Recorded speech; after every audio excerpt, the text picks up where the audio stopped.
anak-anak, kembali lagi bersama dengan Ibu Michelle pada devosi hari ini. Nah, hari ini kita akan sama-sama membahas tentang Pentakosta.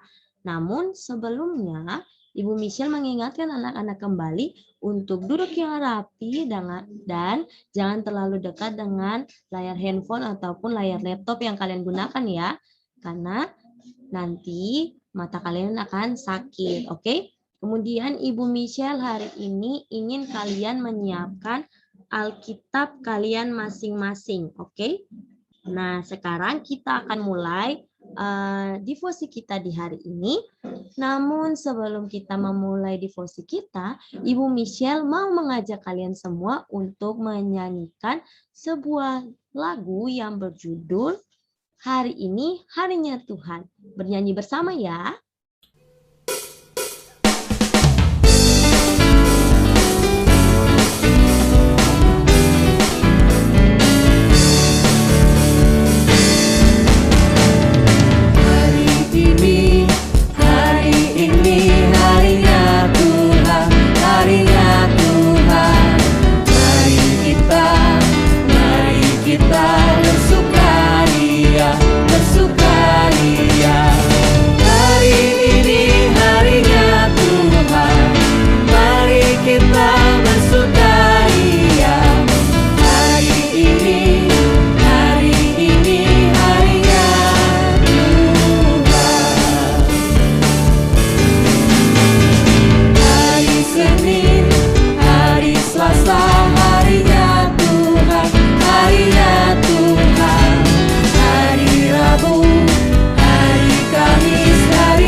Oke, sekarang kita akan berdoa untuk memulai devosi kita di hari ini.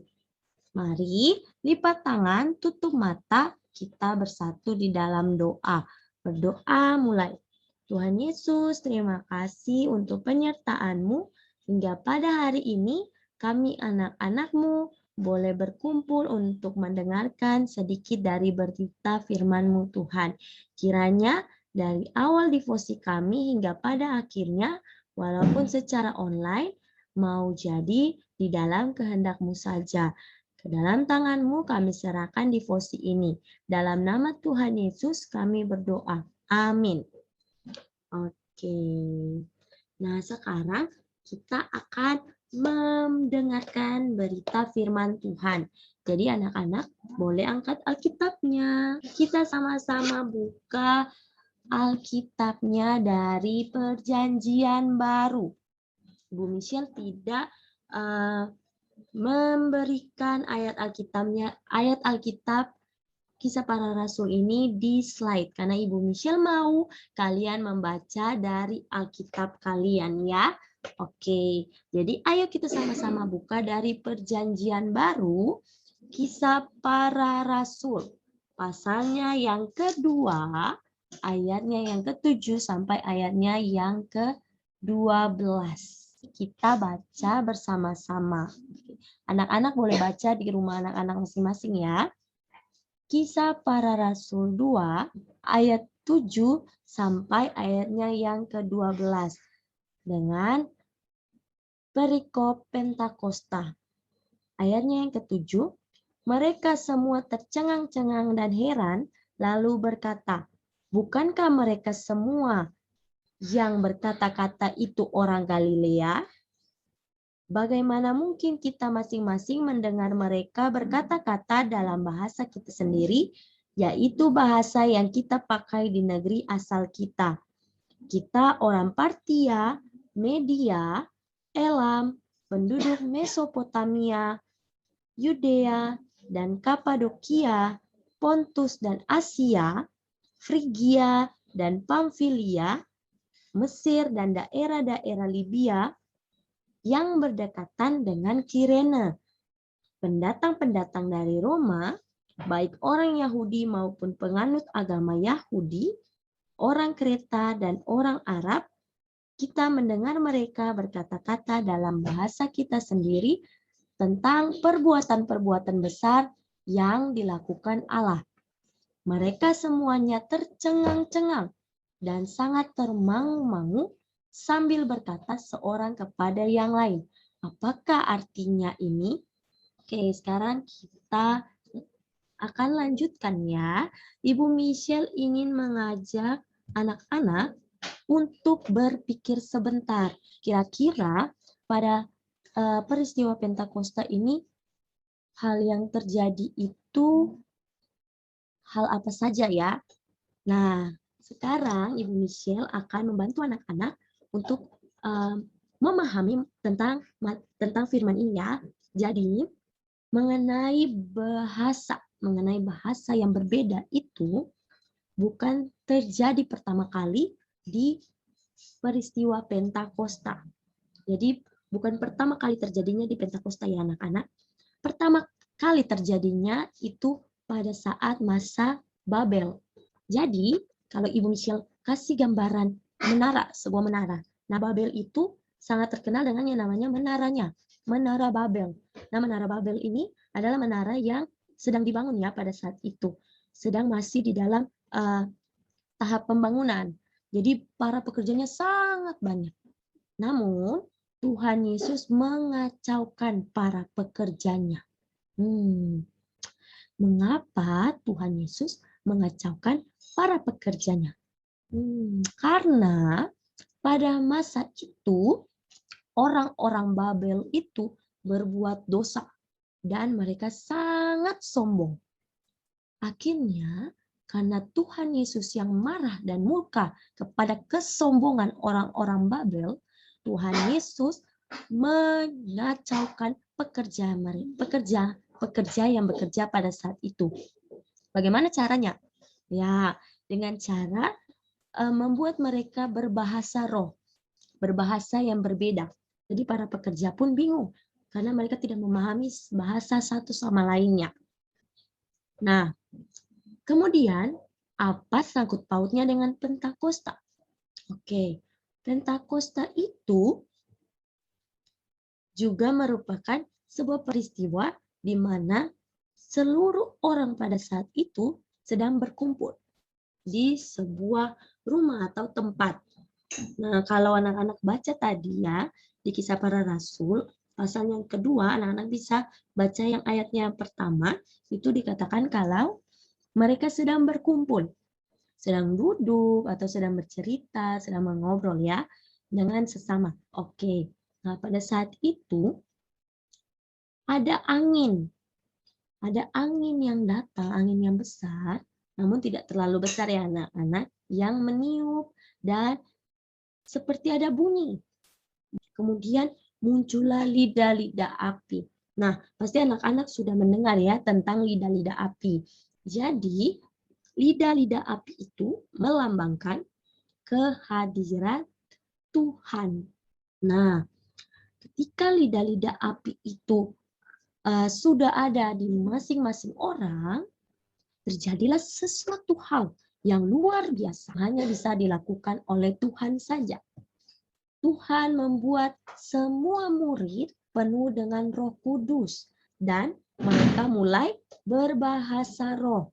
Ternyata orang Yahudi maupun orang-orang yang ada di situ, mau orang Yahudi atau orang lain yang ada pada saat itu di tempat itu merasa kebingungan.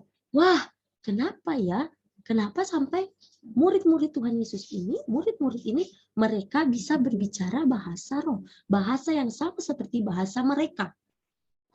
Sekarang, kalau kita melihat tentang Pentakosta ini, kira-kira apa makna dari Pentakosta ini?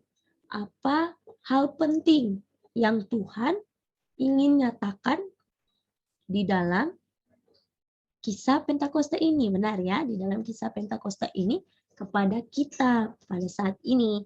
Nah, yang Tuhan ingin katakan kepada kita adalah, atau ingin Tuhan tunjukkan kepada kita dari peristiwa Pentakosta ini adalah permulaan di mana Allah menggenapi janjinya. Jadi Pentakosta ini merupakan permulaan Allah menggenapi janjinya ya. Nah, di mana Allah ini memiliki janji dan dia selalu akan menepati janji itu. Janji yang Tuhan nyatakan ini adalah janji kepada Abraham. Nah, janji Tuhan Yesus kepada Abraham adalah di mana Tuhan Yesus berjanji akan memberkati seluruh orang-orang di seluruh bangsa di dunia ini. Oke, dengan seluruh keturunannya. Nah, kemudian Pentakosta itu juga merupakan peristiwa yang sangat penting bagi kita ya sebagai orang percaya untuk menentukan bagaimana tersebarnya Injil. Nah, kalau begitu, apa maksud Tuhan Yesus memberikan kisah Pentakosta ini kepada kita sebagai orang percaya supaya kita bisa mempelajari ya bahwa Roh Kudus senantiasa bersama dengan kita kapanpun, dimanapun, dan sampai kapanpun. Ya, jadi anak-anak tidak perlu takut kalau kita melakukan hal yang benar, karena Roh Kudus selalu akan membimbing, menuntun kita untuk memilih hal yang benar. Bagaimana kita bisa mendapatkan Roh Kudus itu? Dengan cara kita berdoa, meminta Tuhan untuk menurunkan Roh Kudus, memberikan Roh Kudus kepada kita, ya. Oke, kemudian yang kedua, kehadiran Roh Kudus memampukan kita untuk menjadi saksinya. Nah, dengan kehadiran Roh Kudus, kita menjadi berani seperti yang tadi Ibu katakan. Kita menjadi berani untuk menyatakan kebenaran tentang Tuhan, berani menyebarkan Injil kepada orang-orang yang di sekitar kita maupun orang-orang yang membenci kita, ya.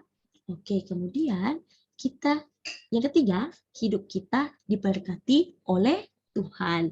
Nah, di masa Pentakosta Tuhan Yesus sudah memberkati kita ya dengan menurunkan Roh Kudus dan menepati janjinya kepada Abraham.